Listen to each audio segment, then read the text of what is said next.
Assalamualaikum warahmatullahi wabarakatuh. Alhamdulillahirabbil alamin. Innal hamdalillah nahmaduhu wa nasta'inu wa nastaghfiru na'udzu billahi min syururi anfusina wa min sayyiati a'malina. Mahdiyallahu fala mudhillalah wa may yudlilhu fala hadiyalah. Allahumma sholli ala Muhammad wa ala ali Muhammad. Bunda-bunda Azizah Community yang saya hormati, yang saya banggakan, yang saya kangeni, yang cantik dan sholihah insyaallah ya, yang dirahmati Allah Subhanahu wa taala. Alhamdulillahirabbil alamin. Puja dan puji syukur kehadirat Allah yang hingga kesempatan kali ini limpahan nikmat dan karunia Allah tercurah pada kita semuanya, sehingga kita dipertemukan dalam forum silaturahmi, forum tolabul ilmi. Mudah-mudahan ada keridhaan dari Allah Subhanahu wa taala. Salawat dan salam semoga tercurah pada junjungan kita Nabi Agung Muhammad sallallahu alaihi wasallam beserta segenap keluarga, kerabat, sahabat dan para pengikut setianya insyaallah termasuk kita semuanya. Bunda-bunda, di surat Al-Kahfi ayat 46 Allah berungkap, al-malu wal banuna zinatul hayati dunya wal baqiyatus sholihatu khairun inda rabbika sawaban wa khairun amala. Harta dan anak adalah perhiasan kehidupan dunia, tetapi amal kebaikan yang terus menerus adalah lebih baik pahalanya di sisi Tuhanmu serta lebih baik untuk menjadi harapan. Jadi harapan kita di akhirat nanti itu bukan anak, bukan harta. Karena anak itu bisa menjadi invest tapi juga bisa menjadi musuh. Ketika Nabi Khidir dan Nabi Musa berjalan-jalan sehingga Nabi Khidir membunuh seorang bocah, Nabi Musa bertanya, "Kenapa engkau bunuh?" Aku kan sudah bilang, kamu boleh ikut aku tapi jangan banyak tanya, jangan banyak ngomong. Nanti di rumah tak ceritani gitu ya. Jadi Nabi Khidir itu ketika mau jalan-jalan tidak sekedar piknik itu, diikuti oleh Nabi Musa, tapi sudah ditari, kowe etuk melu nggerer aku kaya ngomong. Kamu boleh ikut tapi jangan banyak nanya gitu. Ternyata betul ketika ada seorang anak gitu, dia dibunuh oleh orang tuanya, Musa pengen takon. Tadi udah tak peseni, jangan banyak tanya. Ya, nanti di rumah tak ceritani. Ketika ada seorang anak yang diambil dari kapal, dibuat, dia juga nanya, kenapa anak itu ditinggal begitu saja gitu ya. Nah, ini karena anak itu melubangi kapal. Jadi kalau ditok nih wae, kapalnya akan tenggelam. Kalau tenggelam kan makan orang banyak gitu. Ini satu kisah. Terus kenapa anak kecil ini dibunuh? Anak kecil ini kedepannya nanti akan menjadi anak yang durhaka. Dia berani dengan orang tua, dia akan menjerumuskan orang tuanya. Maka ketika dia dibunuh, insya Allah kedua orang tuanya selamat. Itu zaman Nabi Khidir. Tahu kalau kita sekarang kan nafsu, ditutruk ya karena nafsu, aslinya kita nggak ngerti gitu ya. Jadi anak dan harta itu perhiasan. Arti perhiasan itu duwe alhamdulillah, tidak sebenarnya nggak apa-apa, tidak akan terhina. Siapa yang terhina? Yang terhina ketika ada orang tua yang durhaka pada anaknya gitu. Dia meminta anak, dia meminta amanah, tapi dia durhaka pada anaknya. Itu yang terhina ya. Jadi batinnya pinten, saya belum kunjung punya anak, bla bla, nggak usah izin. Anak itu urusan Allah, bukan urusan kita. Kalau kita bisa ya kita kan hanya ikhtiar saja. Orang yang sudah dibendung, dipepeti ternyata bisa punya anak. Orang yang nggak pakai apa-apa pengen punya anak, nggak punya anak. Itu urusan Allah sepenuhnya. Ya, maka tidak hina orang yang tidak punya anak, tidak hina orang yang miskin.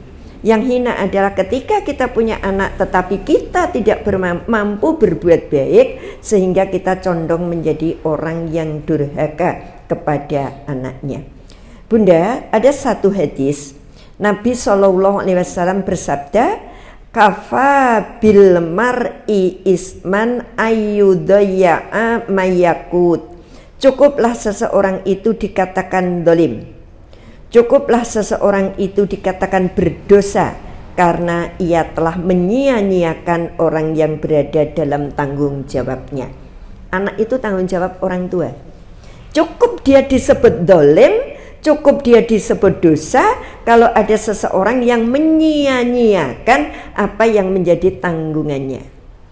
Seorang ustadz berkata, dolim itu apa ustadz? Dolim itu meletakkan sesuatu tidak pada tempatnya. Serandal tinggu kudungan, kudung tinggu keset, itu dolim. Tahu? Ini sederhananya ya, sederhananya ini jilbab tak nggo keset, dolim. Arti jilbab masih bisa berfungsi loh ya. Kalau sudah suwek separuh itu beda lagi, nggo keset karena suwek sobek ini tidak bisa difungsikan. Sandal nggo kudungan itu kecuali cah cilik radong itu sandalnya disunggi itu dolim. Artinya gini, ketika kita memperlakukan anak tidak semestinya anak. Jadi yang disebut kedoliman itu meletakkan sesuatu tidak pada tempatnya, mensikapi sesuatu tidak pada mestinya. Itu namanya dolim. Jadi punya anak tapi anak tidak dianggap sebagai anak. Sebagai apa? Nanti uraiannya akan lebih jelas. Bunda, di hadis yang lain dikatakan kulukum ra'i wa kulukum mas'ulu ya, an ra'iyatihil imam. Setiap kalian adalah pemimpin dan akan dimintai pertanggungjawaban atas kepemimpinannya. Kita itu pemimpin dari anak-anak kita, suami kita pemimpin dari kita dan anak-anak. Anak-anak kita pemimpin bagi dirinya sendiri. Maka ketika dibacakan ku anfusakum wa ahlikum naro, ada sebuah kisah orang menangis terseduh-seduh. Kenapa? Dia berkata begini, aku itu memimpin diriku sendiri saja tidak bisa, kok aku disuruh memimpin keluargaku. Ku anfusakum wa ahlikum naro, jagalah diri dan keluargamu dari siksa api neraka. Sahabat ini nangis, Bu. Apa we kok nangis? Lah aku itu mimpin diriku aja nggak isoy. Aku sekarang ditambahi kewajiban memimpin keluargaku. Terus gimana? Maka Rasul kemudian memberi nasihat, apa yang diwajibkan kepadamu maka wajibkan pula kepada keluargamu. Jadi kita diwajibkan sholat, berarti kita wajibkan juga sholat itu kepada keluargaku.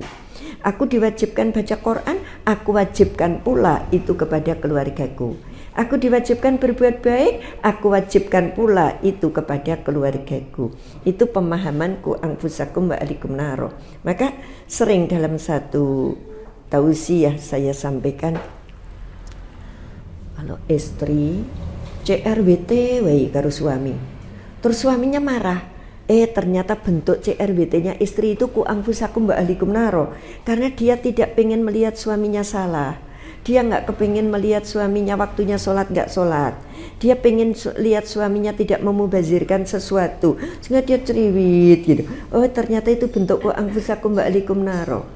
Cuma kalau bisa ya dikemas dengan yang santun, yang baik. Tujuanmu itu udah betul. Aku marah, kenapa? Nah bapak itu loh 3:30 tok sare, ngantek meh maghrib ratangi. Wah, saya juga gitu. Ya, kemarin itu ngobrol saja Bunda Nining BA lama nggak tak balas, nggak tak respon. Saya itu jam 6 pagi ngisi di Borobudur, 6 pagi. Berarti mangkat sudah dari subuh. Dari jam 6 pagi saya hanya ganti jilbab di jalan, karena season yang kedua itu pakai dress code. Siapa? Ustadz Danu mantu, Ustadz Danu TPI itu mantu, sehingga ngajinya pakai dress code putih.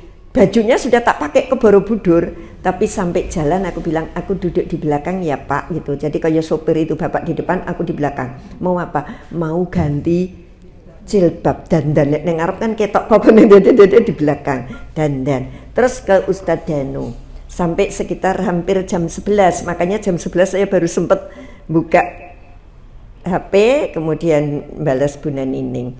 Tengah 12 pulang, sampai rumah Jumatan Bu. Jam 4 ada pengajian penggalangan dana di Kota Gede. Nah pulang bapak sare.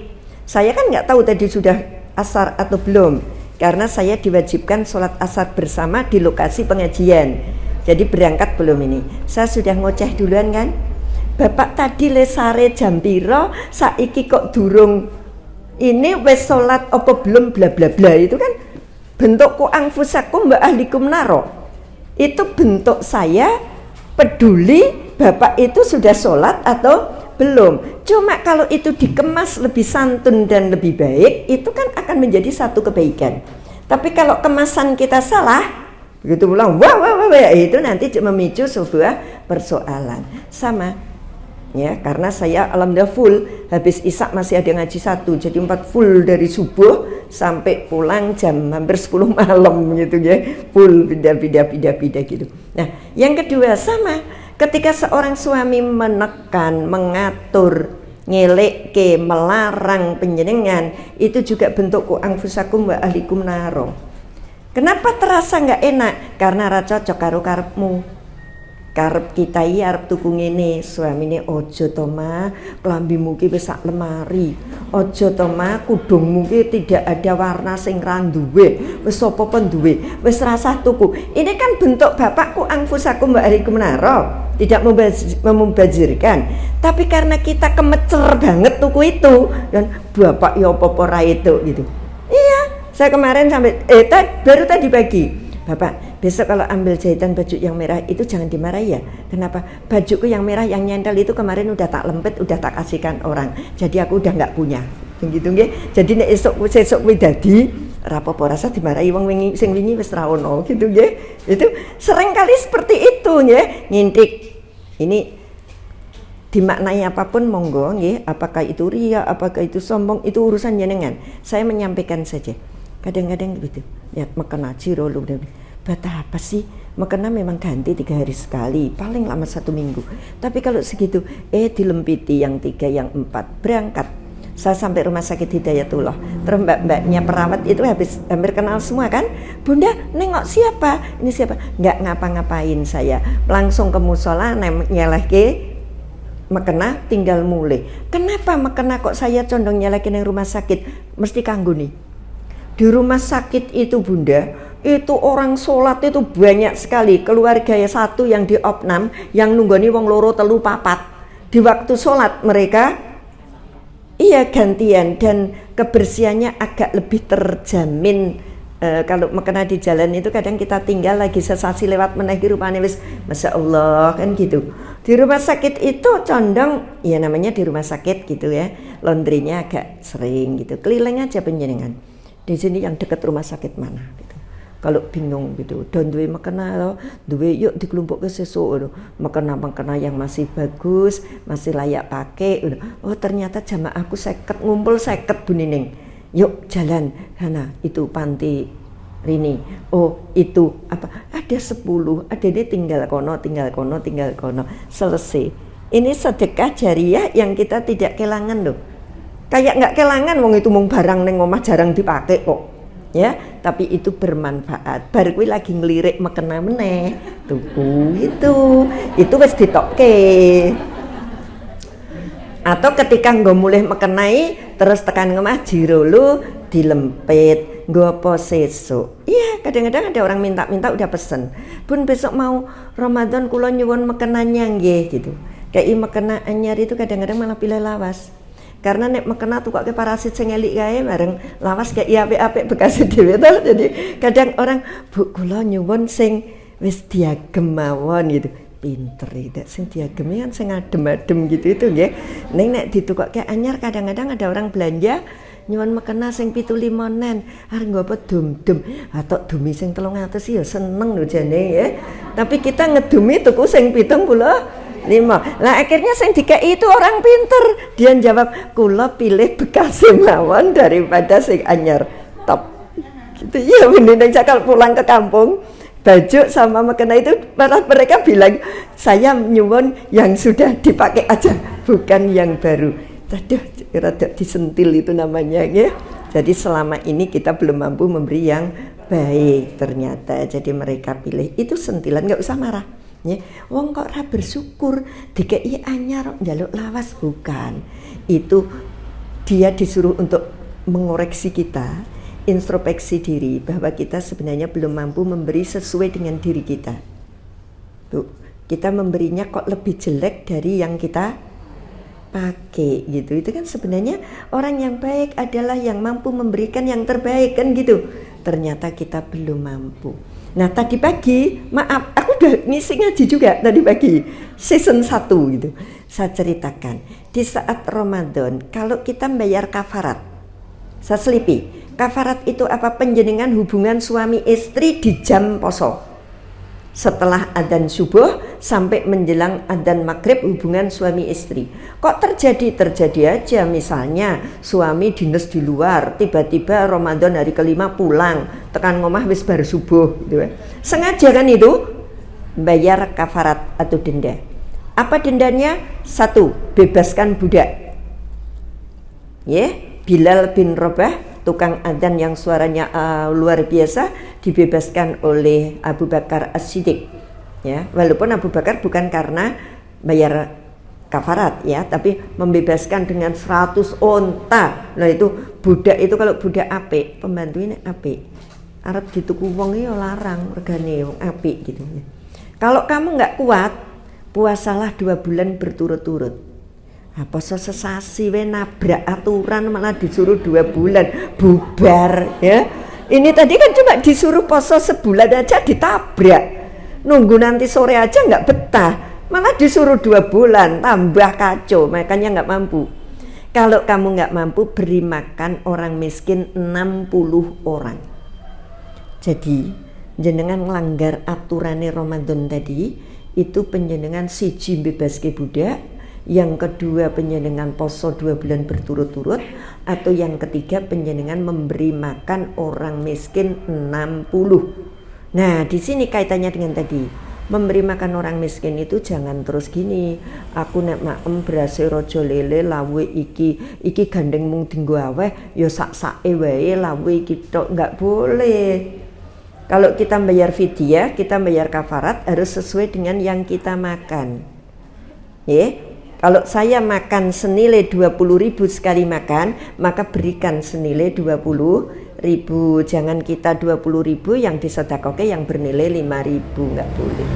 Saya selipi karena ini menjelang Ramadan, jadi mungkin ada hal-hal yang kaitannya dengan Ramadan. Kalau kita hubungan suami istri di jamnya puasa, kita harus membayar kafarat atau kafaroh atau denda. Paham nggih? Hati-hati dieling-eling. Nanti kalau suami bilang dijawab baik-baik, "Didet nggo bayar denda apa Mas?" gitu ya. Nek orang engko sore wae gitu ya. Iya, kalau gitu. Nanti malam aja, nanti sore aja, kecuali Bapak punya buat bayar denda gitu. Dendanya apa? Bebaskan budak. Ora neng poso 2 sasi ora gelem. Udah gitu. Ya wis mah nanti aja kan gitu nggih. Udah, oke. Nah, itu Bunda, salah satunya kewajiban kita adalah menjadi orang tua yang sesuai dengan tata aturan agama kita, artinya tidak durhaka. Nah, siapa orang tua yang durhaka itu? Sing kaya ngopo to? Jangan-jangan aku sendiri durhaka. Orang tua yang durhaka, satu bentuknya orang tua yang bersikap kasar baik fisik maupun psikis. Wong tua sing gaene KDRT ke anaknya enggak ini sidik aja tutuk, sabet, tendang. Ada enggak di dunia ini? Banyak. Cuma anak bijine elek wae banyu panas sak termos diuncalke. Yang di Jawa Barat itu ya, anaknya bijine elek itu siram pakai air termos. Itu namanya durhaka. Dia melakukan kekerasan baik fisik maupun psikis. Apa kekerasan psikis? Kalau fisik jelas dia tadi ditendang. Psikis, misal gini Bu, ini kan musim ujian. Terus ibu bilang ke anaknya, awas nek bijine rape, mulai sesok mamah rangei duit. Itu namanya sudah kekerasan psikis. Kita sudah melakukan teror pada anak kita sendiri. Itu kan namanya diteror. Ya, diteror. Kita nggak mikir kemampuan anak, tapi langsung awas nek kamu ra ketompo SMP negeri, wes rata ragati. Ini kan teror. Kalau ibu pengen nyemangati, kalimatnya bukan gitu. Adik itu pinter, pasti adik bisa lu SMP negeri, adik belajar. Udah, ibu support. Adik butuhnya apa? Ditemani, kalau sinau tak temani. Adik sinau yang bener ya, masak ke ibu lah deh. Ibu itu rantui duit nek nyekolahin yang sing larang-larang. Tapi adik anak pinter, anak ganteng pasti bisa. Itu mensupport. Tapi kalau bunyinya awas nek ra ketampa negeri kuwi teror. Nggih. Sederhana loh. Saya kalau ngisi parenting di sekolah-sekolah itu sebenarnya maknanya sama. Cuma kemasan bahasa penjenengan yang kurang bagus itu bisa membuat anak down.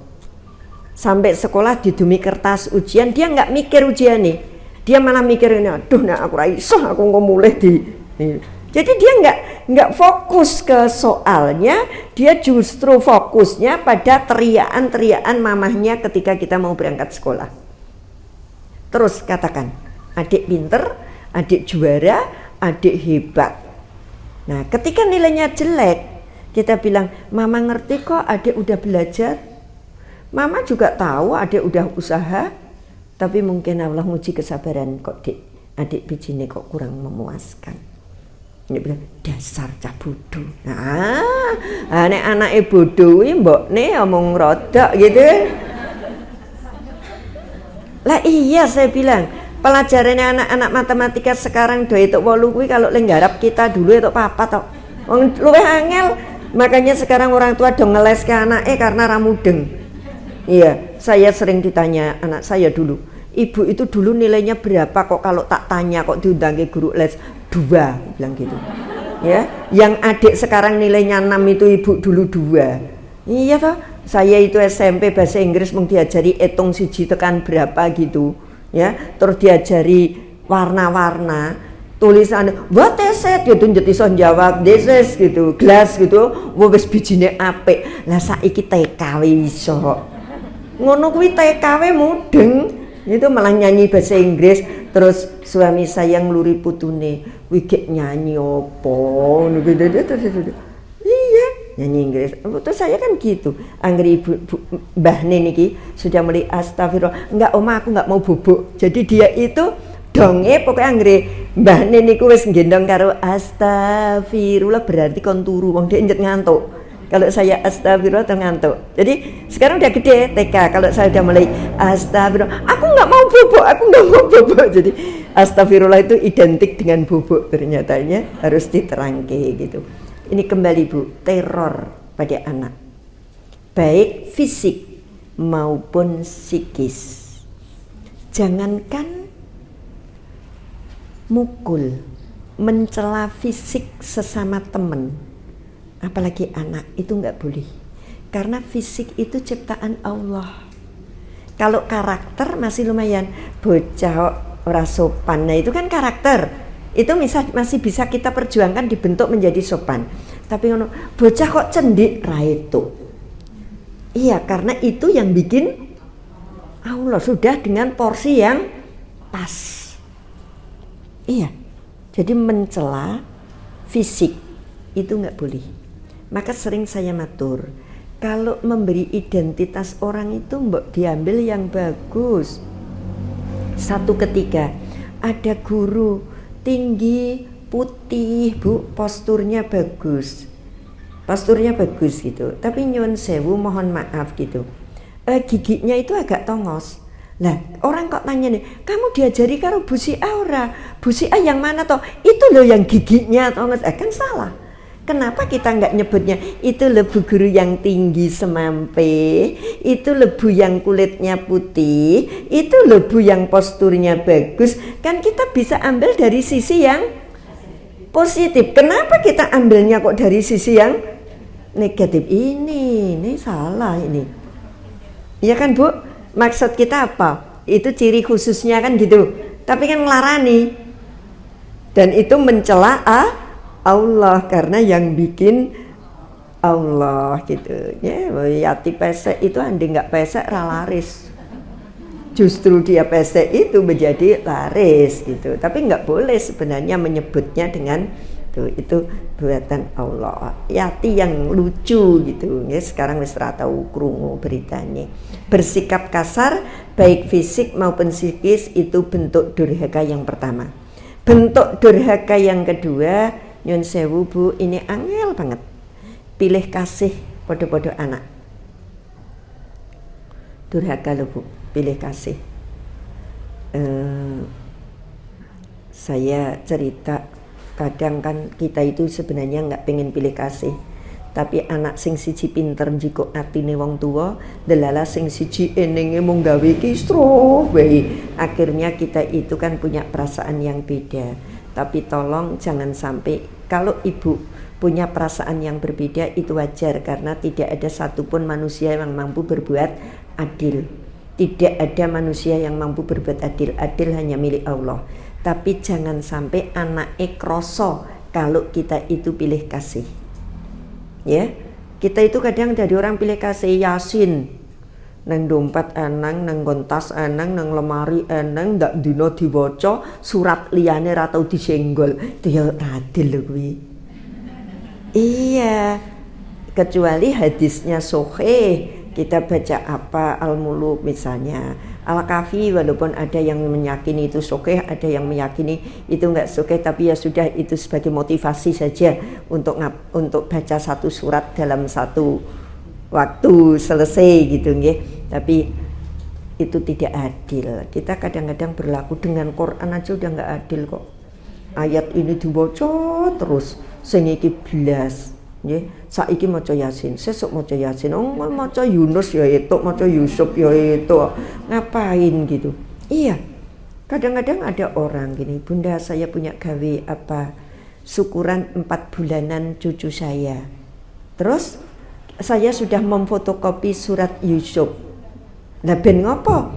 Ben bagus kayak Yusuf. Tapi Yusuf kan pernah di penjara. Iya kan, Bu? Biar cantik seperti Maryam. Kan Maryam punya anak tanpa nikah, mau ibu-ibu? Ya kan beda. Maryam punya anak tanpa nikah itu untuk menjadi media dari Allah, menunjukkan tanda-tanda kekuasaannya bahwa orang punya anak tidak harus melakukan itu kalau Allah berkehendak. Kan Maryam, ya. Nah Maryam kan kita nggak tahu ya, itu kan Maryam gitu deh.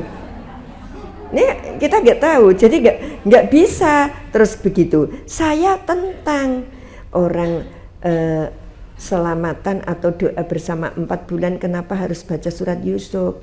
Bukankah di dalam juga ada surat Muhammad? Bukankah di dalam Quran juga ada surat Ibrahim? Bukankah di dalam juga ada Ali Imran? Juga ada Luqman? Ini kan juga orang-orang yang hebat semuanya. Kalau kita runut, kenapa nggak baca surat Muhammad? Karena Nabi kita yang langsung, Nabi yang pungkasan justru Nabi Muhammad. Kan begitu Bunda. Jadi mari kita tidak mendiskriminasikan atau kita membeda-bedakan, kecuali itu ada hadis yang sahih untuk dibaca berulang-ulang. Beda Bu. Satu ketika, apapun kata panjenengan, saya sudah pasrah tadi. Anak nomor 1 dan nomor 3 saya itu jagungan. Ibu apa-apa ya anak emasnya. Jadi mereka marry karena saya apa-apa anak yang nomor 2. Ya bener anak emas, karena yang 1 cewek, yang 3 cewek, yang nomor 2 cowok. Berarti kan emas. Paham Bu? Mas ya, mas. Yang lain mbak. Ya, mbak. Yang ini mas gitu. Mereka itu ngerumpi berdua, ngrenengi mbok nih, ya, karena apa-apa anak mas, apa-apa anak mas. Saya nggak marah kok. Terus saya bilang gini, adik, yuk ngobrol sama ibu. Saya bilang gitu, yang kecil, yang paling kecil. Mbak kemana? Mbak di situ gitu. Panggil mbak. Pas sing nomor loro nggak ada. Terus saya bilang, kamu usia 7 tahun, ibu baru punya adik. Kamu baru punya adik di usia 7 tahun. 7 tahun itu full. Mulai waktu, perhatian, duet, semuanya fokus untuk kamu. 7 tahun. Baru kamu punya adik. Ketika kamu punya adik laki-laki, ibu belikan jajan adik. apa terus kamu nggak tak kasih makan?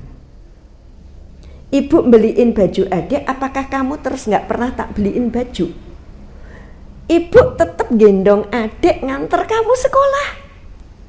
Adik di depan, kamu di sini, karena SD-nya bodoh iso nganggo numpak mobil, itu jepit gitu kan SD-nya, jadi harus naik motor. Ibu gendong adik sambil goncengke kamu. Kamu kelas 3 SD, kamu naik sepeda kan kemauan kamu sendiri, bukan karena ibu repot ngomong adik. Semua tak ceritake, 7 tahun kamu baru dirusui. Terus dikala ibu punya anak nomor 2, bunda-bunda ketika punya anak nomor 2 tidak berarti terus meninggalkan anak yang pertama kan Bu? Kalau anak yang pertama mendapatkan porsi perhatian yang kurang karena dia sudah semakin gede, paham? Kita podo-podo wong wedok ya, kan nggak mau kalau dikatakan gitu ya. Nek ibu terus ra gendong kowe, mergo kowe wis ra wangun tak gendong. Kalau kamu wis ra tak suapi, mergo ya wis ora pantes tak suapi. Kamu udah bisa sendiri. Udah oke, paham Cahayu, Dok? Iya.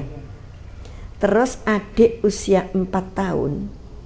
Ibu punya anak yang ketiga.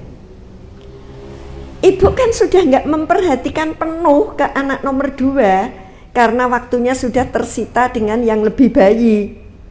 Iya enggak? Mbak Yune mau 7 tahun, iki lagi 4 tahun. Sudah disambi. Ya ngopeni sing gede dhewe, ya sing nomor 2, fokus nomor 3.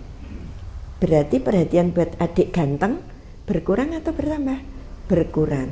Dulu ibu ngopeni si ganteng, tetap ngopeni kamu.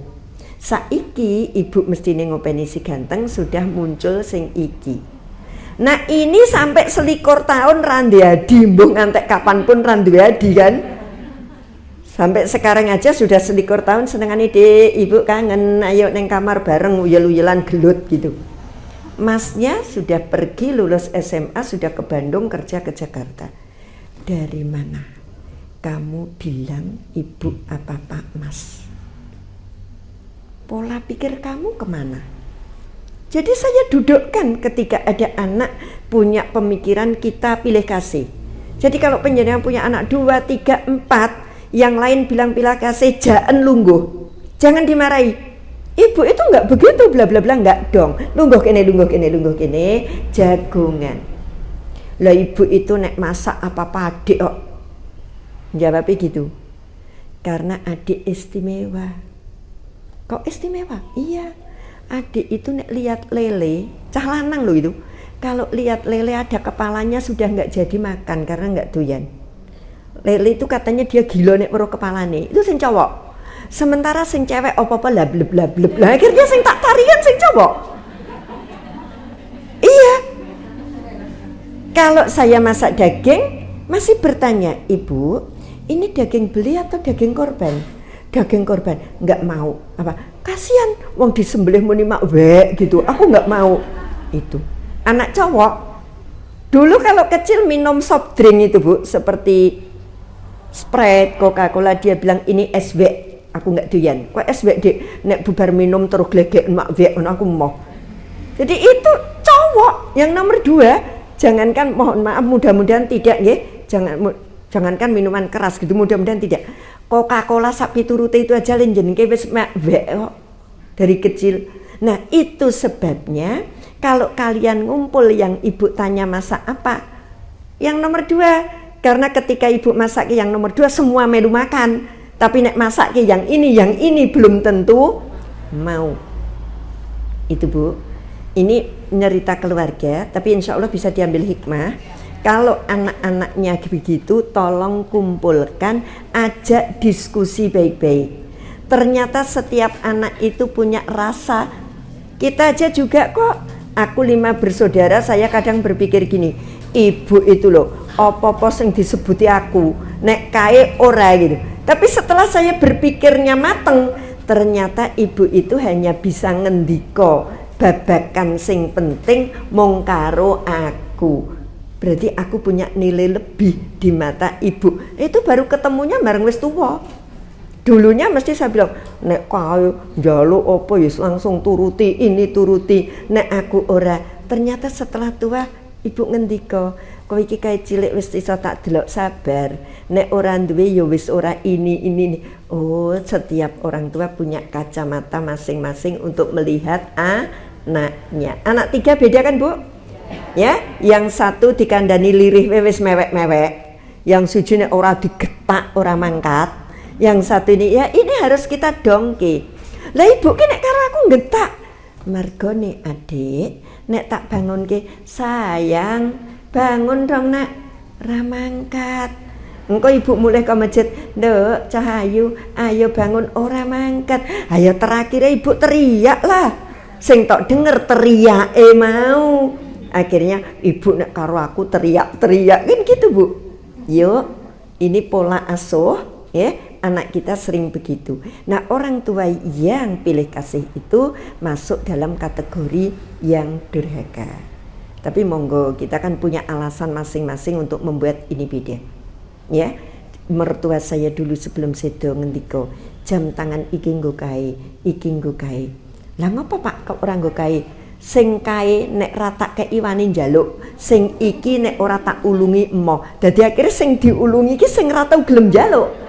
Karena sing iki sesok nek ora entuk bagian dia tetep wis jiko kan gitu. Ternyata punya alasan tersendiri. Ya, saya tanya, "Loh, kenapa kok Bapak ngendika sing iki nggo iki kok orang ngendika iki nggo kuwi?" Oh, ternyata setelah ditanya, iki nek ora muni tak ulungi nyoh ra tau gelem njupuk. Sesama anak. Iki nek ra tak kei iki ndekmu belas ora gelem. Ning nek iki nek butuh ngerti-ngerti wis njupuk. Dadine ya wis ben gitu. Oh, begitu ya orang tua. Gitu nggih. Jadi kita amati anak-anak kita. Oke, yang ketiga, membanding-bandingkan satu dengan yang lain. Mbok kaya masmu, mbok kaya adimu. Coba kita sakit enggak, Bu? Kita jadi mantu cacahe 4.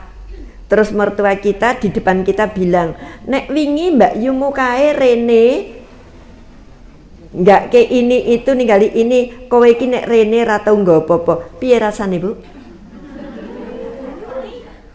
Ya, sakitnya tuh di sini kan? Nah, terus ibu-ibu jangan itu dipraktek ke anak. Nanti anaknya sakit. Mbok kaya Mas Tode, Mas ki manut, pinter. Mbok kaya adik toh. Ini kenapa seorang kakak itu sering jahili adiknya? Karena kita nggak adil. Adine sing nakal, masne kon ngalah. Dek ngalah, wong adik ki isih cilik.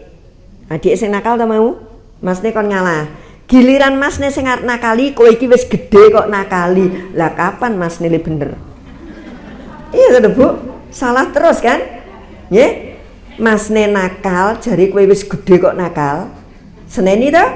Adike sing nakali dhisik, masne ya tetep kon meneng wong iki cah cilik kan gitu. Mulane nek awake dhewe lunga adine dislentik karo masne. Kalau ada kita membelani adine terus kok gitu. Kita nggak adil. Walaupun adik kalau salah ya dibilang, adik nggak boleh begitu sama mas.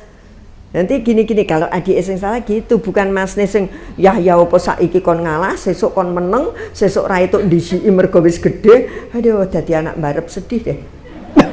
Wis kon ngewangi nyambut gawe apa-apa gitu ya, bisa disalahke gitu, itu nggak bisa. Jadi nyun sewu, jangan membandingkan baik itu dengan saudara maupun orang lain. Adik dapat berapa tadi matematika? 4. Kenapa 4? Lah itu saja anak si A, makme tidak lebih baik dari kamu dapat 9 loh. Adik kok dapat 4? Jangan. Ibarat sebuah pisau yang tajam itu pisau milik orang lain, kita tetap nggak bisa menggunakan.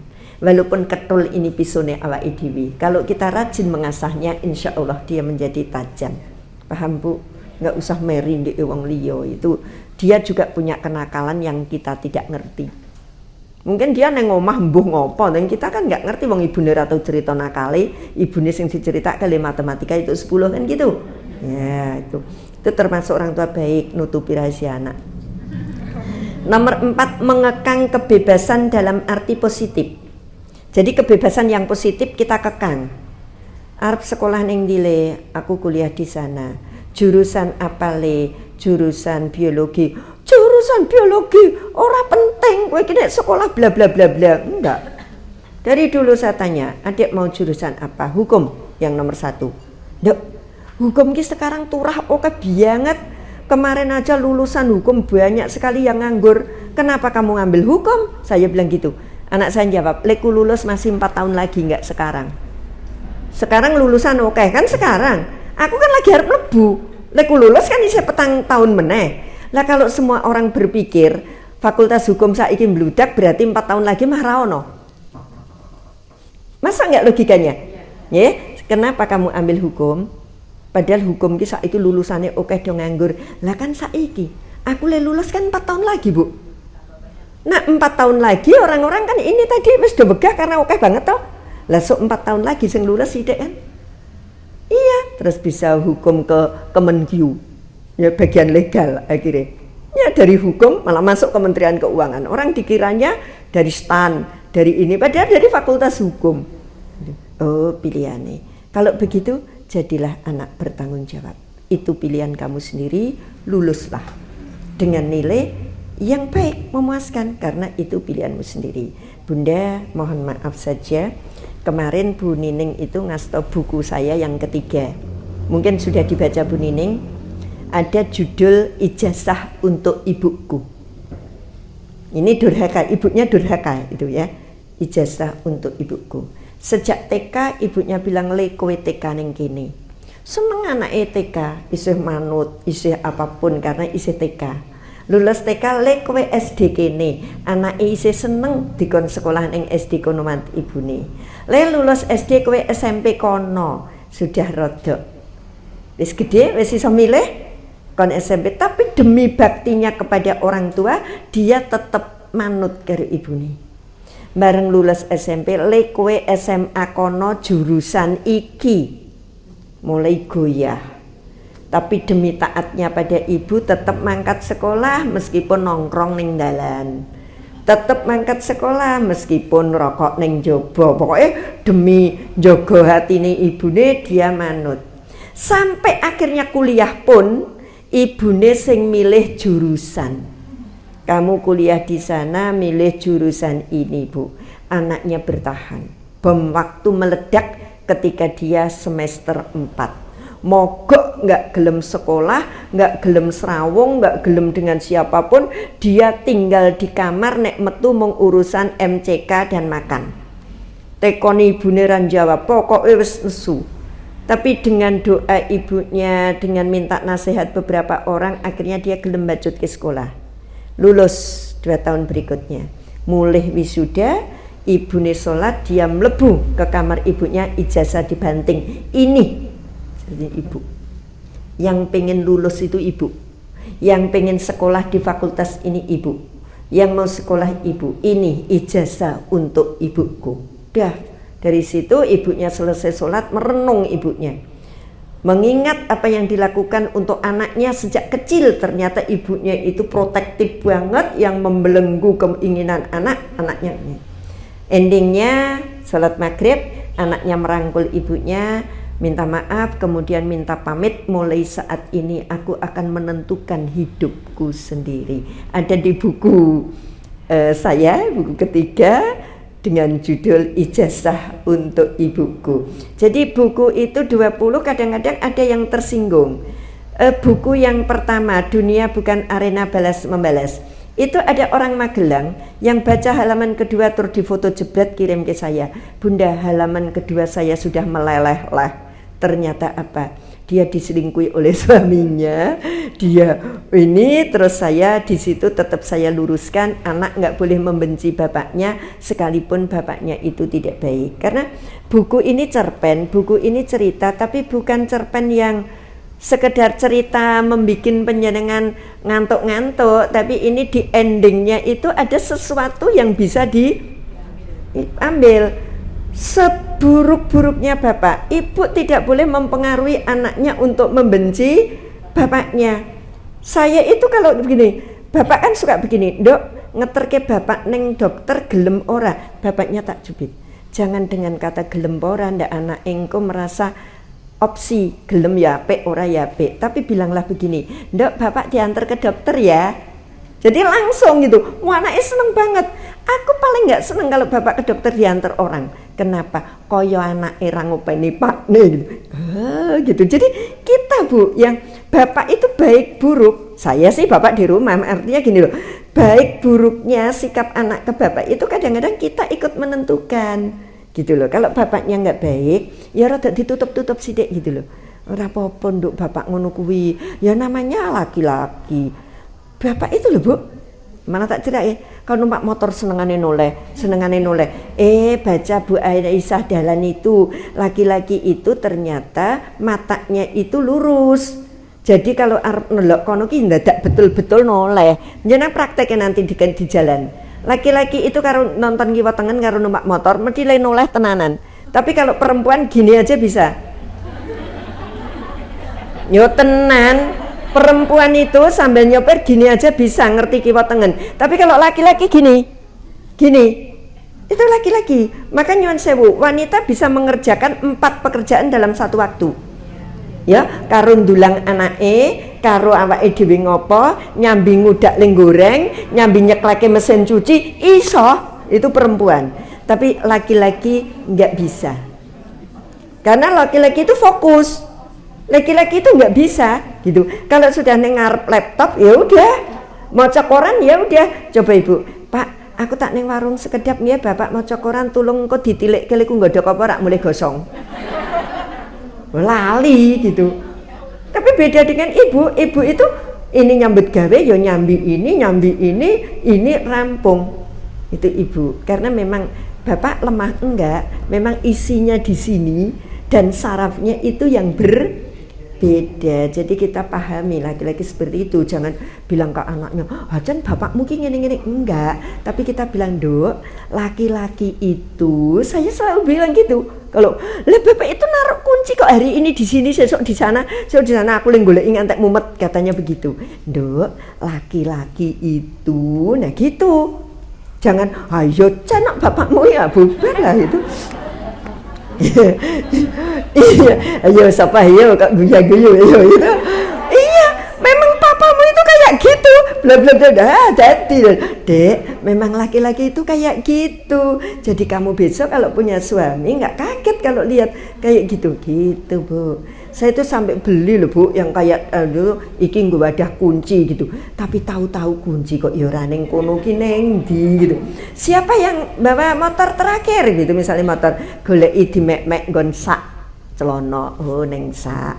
Oh ning nggon sak kaos. Pokoknya apa yang dipakai ya di situ kuncinya gitu kan. Itu mumet gitu. Itu bukan rahasia lagi, tapi itulah laki yang harus kita pahami. Oke, kalau ada Mas yang laki-laki maaf gitu. Tuh, oke ya. Terus tidak mengekang kebebasan, tadi sudah contohnya beli itu buku ya. Ceritanya di situ ada. Jadi dikekang oleh ibunya berlebihan, akhirnya begitu lulus ijazah dibanting Bu, bukan dikasihkan ya. Ibu lagi sholat dibroke. Nih. Ini kan yang ibu inginkan, cuma jawab gitu. Judulnya ijazah untuk ibuku. Bukan dia yang pengen mendapatkan ijazah itu. Neng ibu nih. Terus menyedihkan yaitu ketika dia pamit. Mulai saat ini aku akan menentukan hidupku sendiri. Selama ini aku sudah hidup bukan untuk aku, tapi hidup untuk ibuku. Ibunya tambah meleleh karena apa? Rumongso nek selama ini betul-betul telah berlaku tidak baik untuk anaknya. Jadi gitu Bu. Jadi buku itu sengaja. Buku keempat saya itu nanti judulnya Potret Keluarga Ideal.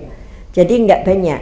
Cuma 5 bagian depan itu bagaimana suami ideal, 5 bagian berikutnya bagaimana istri ideal, 5 berikutnya bagaimana anak ideal, terus ditutup dengan keluarga yang ideal itu seperti apa. Yang istrinya manut, suaminya ini ora kuwi mah ra ideal kuwi kabeh wong meneng wae. Ideal itu dinamis. Jadi bagaimana istri menghargai suami yang kaya ngono kuwi mau, bagaimana suami ngerti bahwa istri itu nek dikasari ya malah jendet-jendet gitu, nek dilus gitu, itu kan ada gitu. Bagaimana anak itu, jadi nanti rencana saya tak kasih judul Potret Keluarga Ideal. Jadi ya, saya punya obsesi bikin buku ya, setiap awal tahun terbit buku-buku gitu. Kalau Pak ini hikmah pandemi 3 tahun bisa 3 buku betul gitu, karena banyak Zoom, banyak apa, jadi banyak di rumah. Tapi sekarang sudah aktif lagi. Yang kelima, mendoakan keburukan. Muga-muga kowe kewalat.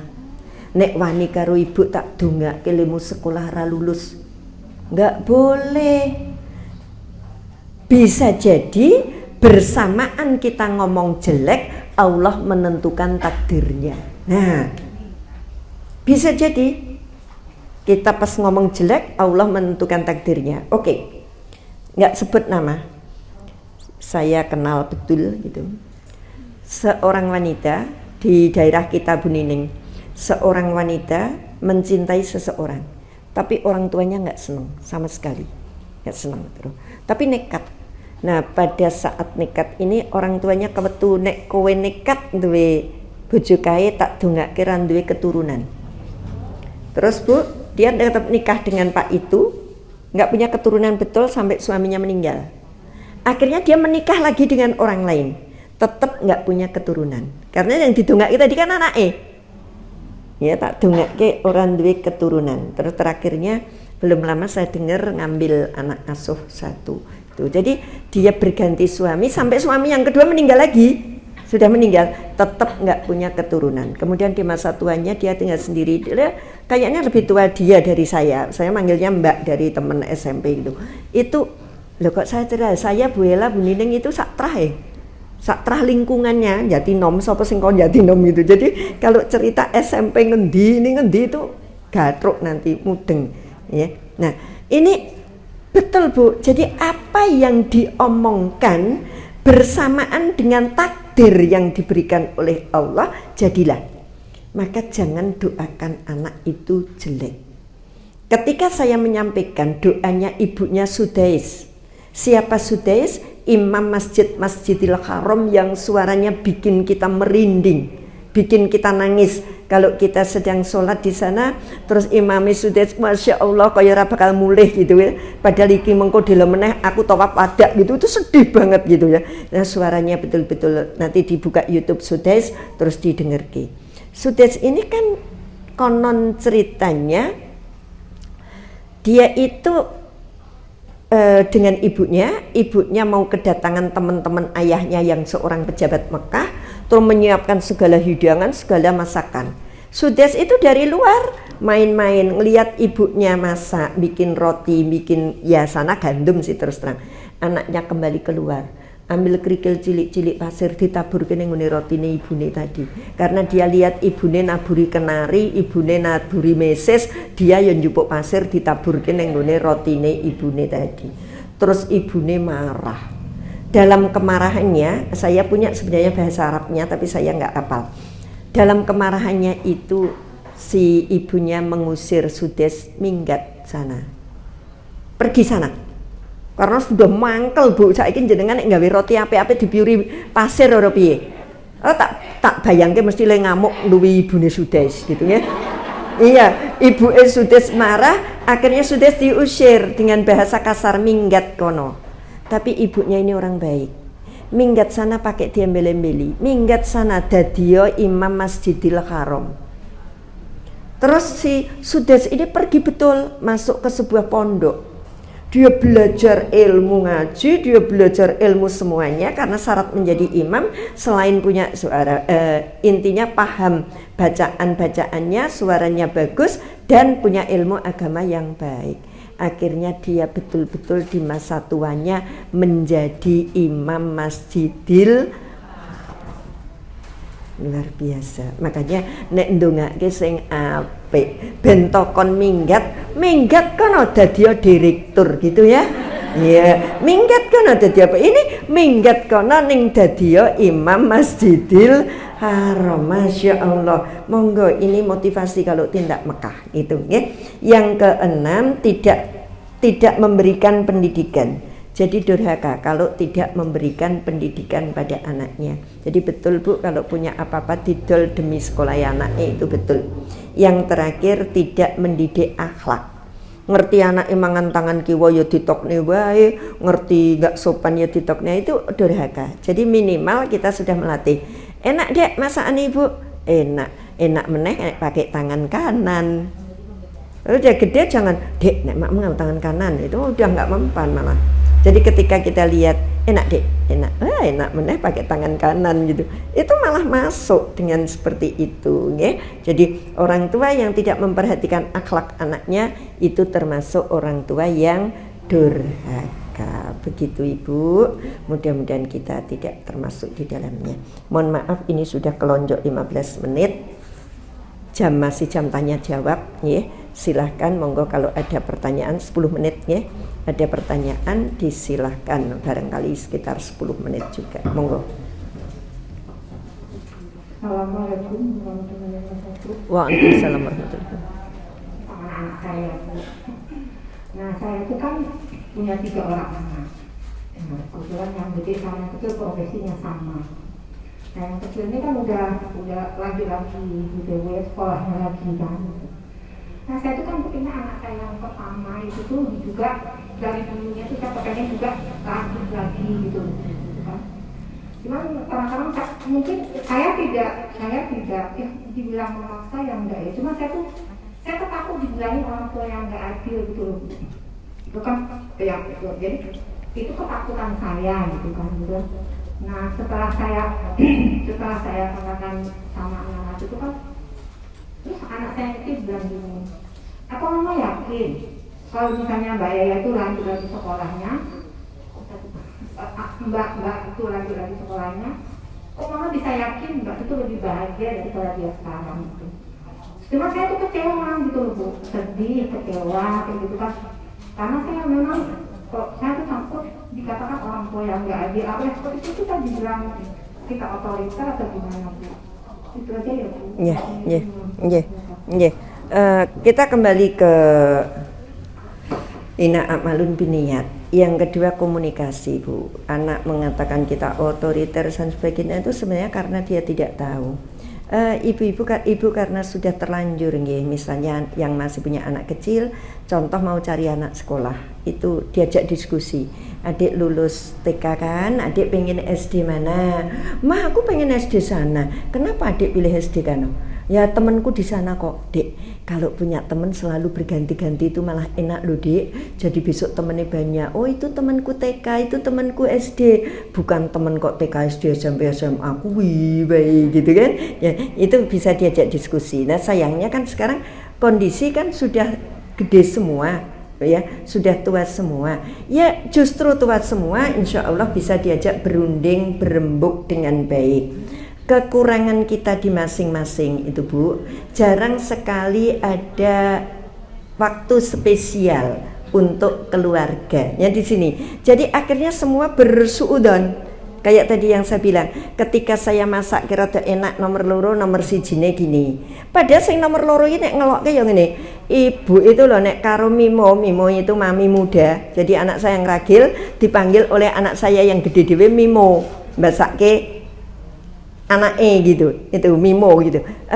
Nek karo Mimo lho apa-apa dituruti, misalnya ganti kendaraan dadak sing ditekoni Mimo, adik pengen apa? Lah iyalah Nduk, karena dia yang nganter ibu kemana-mana. Lah nek aku narine kowe urusane apa? Iya kan? Jadi kalau saya nanya, ya sudah ibu ini, ya nggak bisa lah. Karena ibu kalau pergi kan yang nganter adik kalau pas ibu nggak sehat atau apa. Jadi ibu harus tanya pada adik yang nyaman itu apa gitu. Yang nomor 2, pulang Bu. Kemarin pulang, libur ada jepit-jepit itu. Begitu datang, adik request apa? Hari pertama nasi goreng, hari kedua ayam bakar Klaten, hari ketiga rawon. Dek, nek ibu repot tak belikan Jakarta akeh. Kalau beli Jakarta akeh, jadi dia nggak mau Bu. Yang namanya di rumah 3 hari, saya mau pergi kemanapun ya esuk goreng nasi. Karena dia requestnya hari ini masak nasi goreng buatannya mbok nih. Ya, terus ayam bakar Klaten yang pakai santan itu ya, sudah tak bikin semuanya tinggal bakar tok. Ibu pergi dulu, nanti kalau adik mau makan, adik kon bakar ke mbak. Enggak, aku nunggu ibu pulang.